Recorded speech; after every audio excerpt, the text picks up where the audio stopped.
We're very proud of a union that is democratic, that is a fighting union and rejects the phony partnerships that others seek as a way to do things. We encourage debate, we tolerate our differences, and we practice democracy. I sincerely believe that we live by that and we grow by it, and without it, we will wither and die. We as a union, I believe, are able, and you hear this phrase sometimes used, and you sometimes wonder if it's appropriate, to punch above our weight. Sometimes some people might say that's a bit arrogant, but I think in a way it suits. What I would say is we should never be arrogant, we should be humble, but at the same time we should be assertive, and we use our phrase never on our knees with good reason. The election of the first black president in November was a victory over racism, for centuries the main division in the U.S. working class. It was a rejection of the savage Bush policies. It was a vote for change. It had historical symbolism, especially for people of color. There is still racism in America, and a long road ahead to uproot it. But the country turned a page. Unions worked hard for this outcome. In the U.S., many observers see a likeness with 1932 and FDR and the New Deal. Here's the story. A Democratic president comes into office and the economy tanks. His main task is to pull the country out of a slump.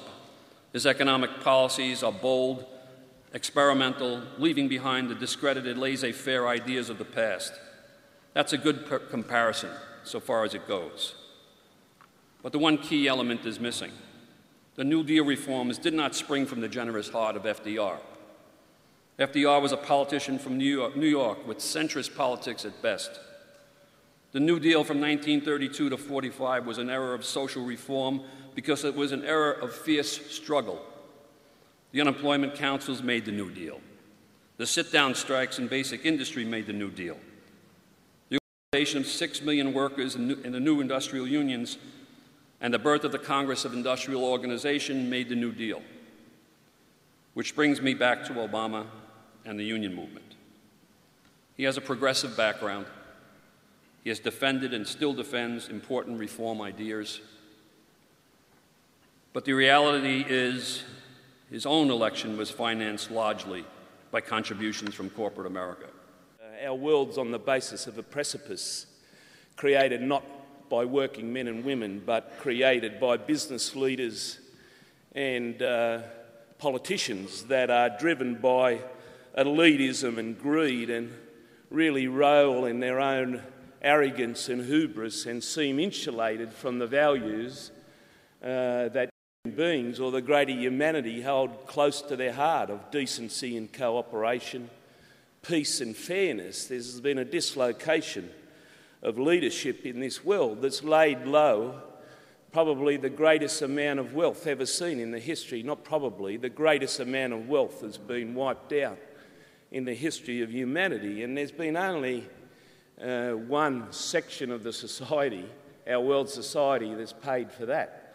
And that's about 95% of humanity, working men and women and their families. And it's not been like the Depression, that was a capitalist crisis through not enough things, not enough technology, the vestiges of imperialism and colonialism, and there were very, very concrete reasons for the Depression, and it was a very early and, if you like, form of industrial and capitalist development. We were at a very advanced global market. What happened this time was a lack of redistribution.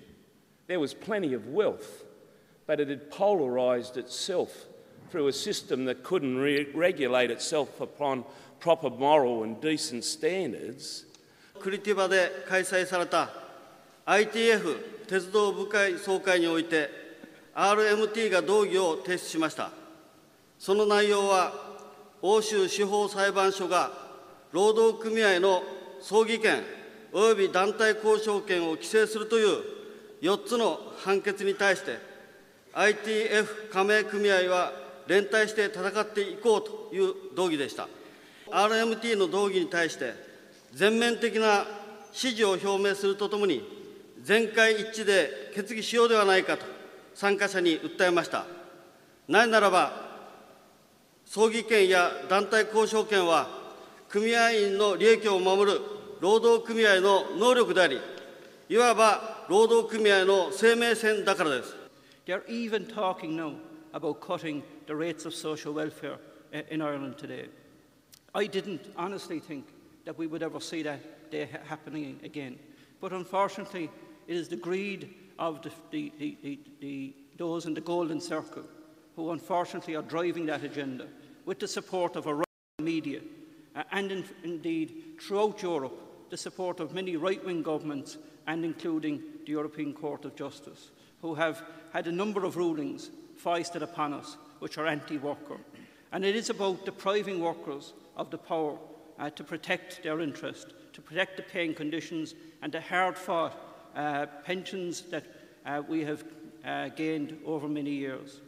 And unfortunately, back home in Ireland, what we're now witnessing is a situation where the government is able to secure billions of euros to protect the banks, to protect their friends, the developers, and to protect their friends in the building industry. And yet, they can't find €1 billion to put into a fund to protect existing jobs and to create new jobs. Our membership includes Jews, Muslims, Christians, Druze, Circassian, migrant workers living among us, as well as workers from the Palestinian authorities and/or occupied territories arriving to work in Israel. Histadrut members are dispersed among the different sectors of the Israeli workforce as members of various organizations, all under one umbrella, that of the Histadrut. The Histadrut places a high priority on establishing and strengthening the relationship between trade unions throughout the world. It regards equality, solidarity, and brotherhood as its core principle, being part as the international labor movement. The best example of such a success is the involvement of the ITF in the relationships between Israeli and Palestinian transport worker unions. The Workers' Advice Center is an organization of Arab and Jewish workers that is committed to the principles of freedom, equality, social progress for all. We stand unequivocally for the rights of the Palestinian people's self-determination, the end of occupation, and a clear retreat of Israel to the 67 borders. The Workers' Advice Center sees, in your experience in the RMT and the British working class tradition, as a model for social movement that is organized democratically, with mass participation, and puts a principle of solidarity of all, regardless of race, nationality, and religion, as its cornerstone. This is for us the basis for building socialism anew. The European demonstration of 13 November 2008, called by European Transport Workers Federation, ETF, at the suggestion of the CGT, saw the participation of 25,000 railway workers coming from all over Europe, with a strong delegation from the RMT. Seeing the result of the European election of 7 June on the financial crisis, which is the current of all over the world, we can't say how effective we were in organizing the demonstration to demand a halt or to the abolition of transport across Europe on the construction of a social Europe.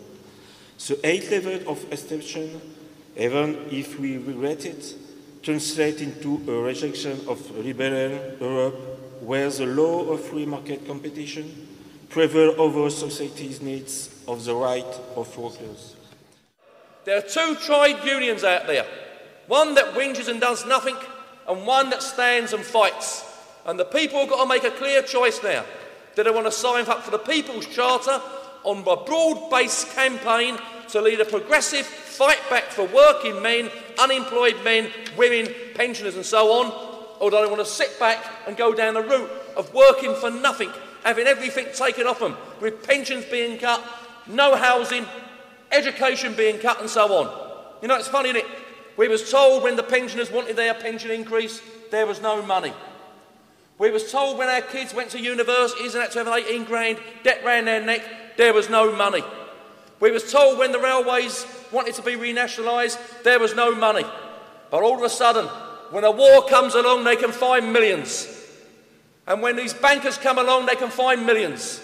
Anything to protect the capitalist structure, this crowd will do. And it's about time we start not just asking for things, but we start demanding things on behalf of working men and working women. And the way you demand it is to get the People's Charter signed, to get your friends and families signed, and present a petition of 1 million signatures to this government and say that unless you represent us properly, then there's going to be political parties that come forward in the future to represent workers going forward. On that basis, I ask you to sign up for the People's Charter and carry this resolution. Thank you.